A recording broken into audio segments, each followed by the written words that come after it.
লাল বাজারে গলির মোড়ে পান দোকানের খরিদ্দার, বাকের আলীরা দূরে নাম ছিল তার গুলবাহার। লাল বাজারে গলির মোড়ে পান দোকানের খরিদ্দার, বাকের আলীরা দূরে নাম ছিল তার গুলবাহার।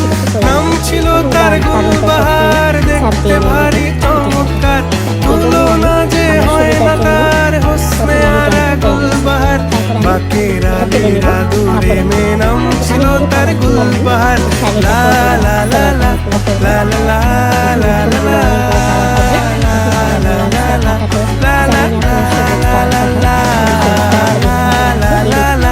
la la la